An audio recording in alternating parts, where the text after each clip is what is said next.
Bonjour, nous allons voir maintenant comment, à partir de la capture d'image que nous avons faite, comment travailler sur l'image avec SalSagi. Donc voici SalSagi qui est ouvert ici.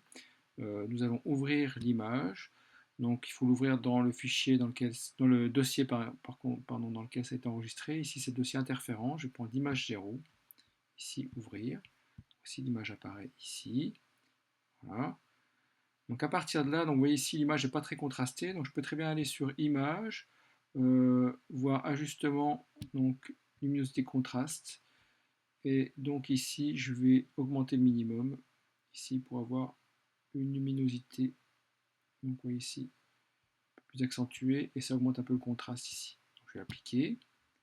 Voilà. Ensuite, deuxième étape, il faut que je fixe ici, que je dise que ce trait ici correspond à une longueur de 3 cm. Donc je vais dans Analyse, ici, indiquer l'échelle, voilà, pardon. Je dois, avant d'aller dans Analyse, je dois faire la sélection rectiligne, donc aller sur le trait, ici, voilà. Je vais aller dans Analyse, indiquer l'échelle, et donc là j'indique 3 cm. Voilà, l'échelle est donnée. Ensuite, je vais faire une sélection rectiligne sur la figure d'interférence, voilà ce que je suis en train de faire ici, et je vais aller dans Analyse, Coupe. Donc on a ici, on voit ici la figure d'interférence avec ici les zones sombres, ici, qui correspondent aux interférences destructives, et donc l'interfrange se situe entre deux zones sombres, par exemple entre là et là, nous avons la longueur d'une interfrange. Alors ici on ne voit pas bien, ici, mais là c'est aussi une zone sombre, ici une zone sombre.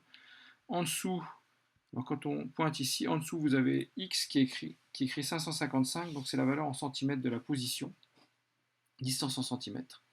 Donc si par exemple je vais ici, donc ici, et que je vais, alors je vais ici, pardon, et j'ai 555,87, etc. Je vais continuer, donc j'ai une interfrange, 556,111, deux interfranges, 556,37, trois interfranges, 556,62, quatre interfranges, 556,91, 5 interfranges, 557,17.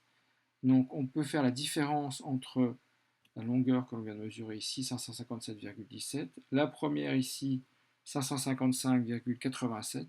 Donc on obtient la taille de 5 interfranges, on divise par 5 et on obtient la taille d'une interfrange.